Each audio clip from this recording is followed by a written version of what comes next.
in my opinion, if universities are going to remain as significant to society as they have been during that time, they have to modernise. And a lot of this is embracing technology. Edinburgh's, under my predecessor, Edinburgh has been putting a lot of effort into digital education, both internally and externally. And I think we've made a very good start, and I want to build on that, because I think that's that ability to modernise a very ancient university that has very standard, established, rather traditional ways of doing things. That's exactly the challenge, and that's what makes it interesting. I think, and that's really one of the reasons why I wanted to come to this conference, because I need to learn from you.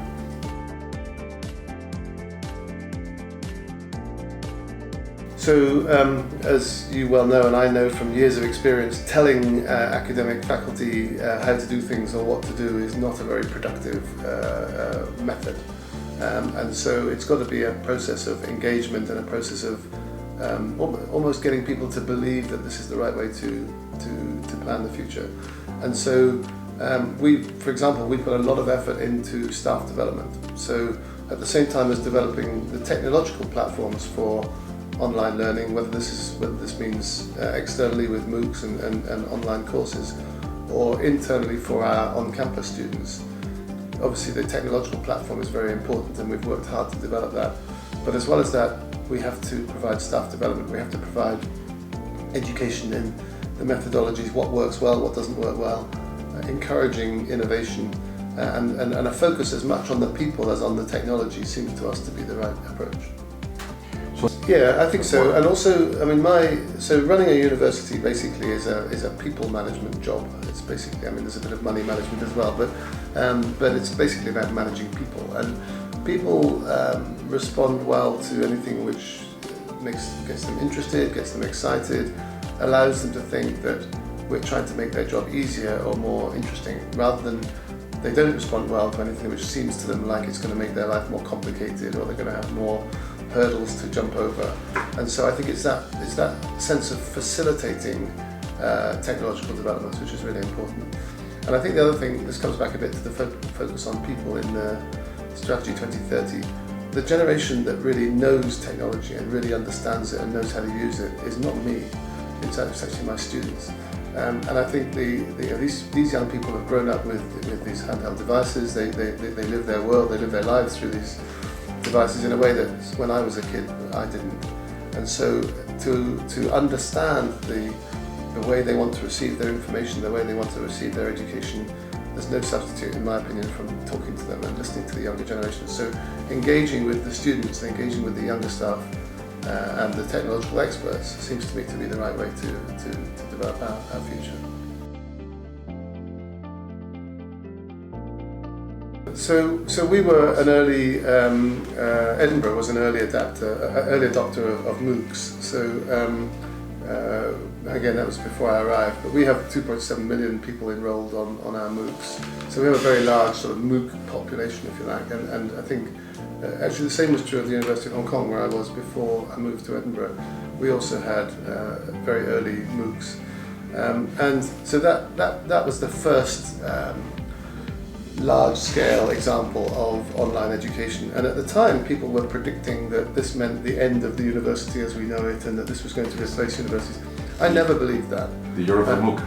I never believed that was the case, and so it's proved. I mean, the population that undertake MOOCs is different from the population that undertake university education, largely older, and maybe people returning to education or taking up education for the first time. So I think MOOCs are an addition to universities rather than a replacement for them. But then what's happened, I think, in the time since the MOOC revolution is that people have started to think, well, actually, online education is about far more than MOOCs. It's about much more, I like these MicroMasters. We've just launched the UK's first MicroMasters in collaboration with edX.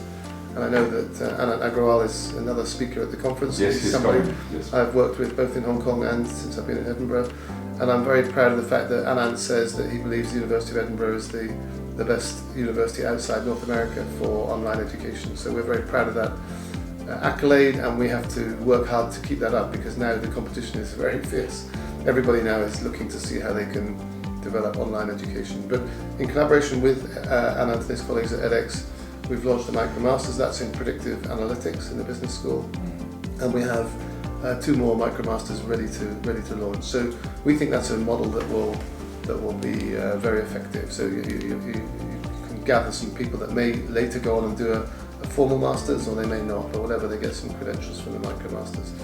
And then I think the most exciting of all is the way that we're trying to think about using digital education for our regular on-campus students. We know that, for example, we now record all our lectures, and students like that. They like the ability to access the lectures outside the actual timetable lecture time. And we're learning with some very interesting learning analytics about the way they use those lecture recordings. They don't sit down and listen to the whole lecture again. What they do is they scan through and find a particular piece that they wanted to get clarified, or a particular section. So the average use of those lecture recordings is quite short. And when I first saw that data, I thought that suggested that we were not making something that was very interesting or informative. But I'm told by people that know more about this than me that no, that's wrong. Actually, that's exactly the way you would predict that young people will use lecture recordings, because that's the way they're used to accessing information in small bites. So there's some examples there. And then I think the other thing that I think we feel that we've done well, and I mentioned this before, is the aspect of staff development. You know, we have this slogan that every teacher should be a digital teacher.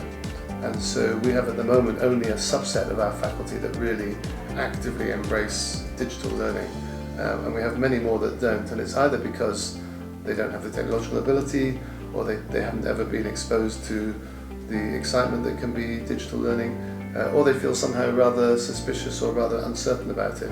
And so we think providing staff development so that every teacher that's providing online learning has had some education, some qualification for themselves. We think that's also very important, so that we're not just educating the students, but we're educating the staff as well.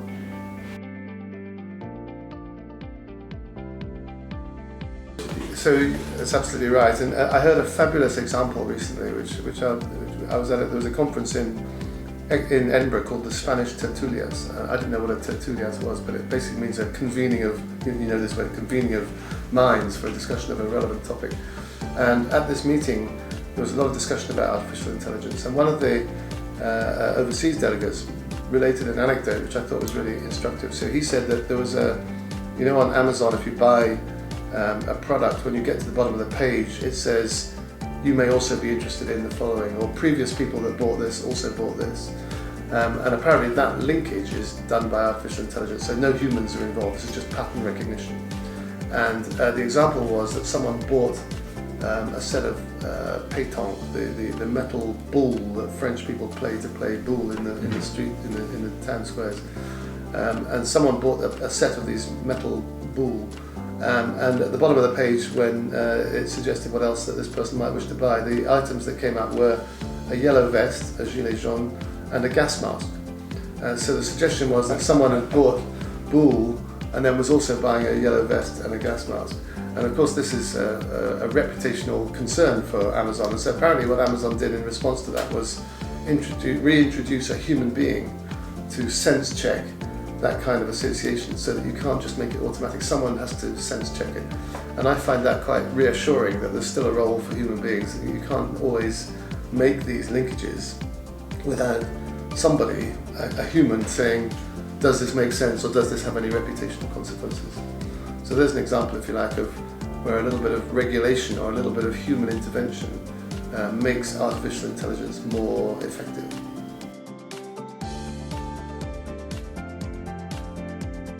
So there are many challenges, but you're right, we do believe that this can't just be words, this has got to be actions. We've got to be able to measure and demonstrate our own commitments.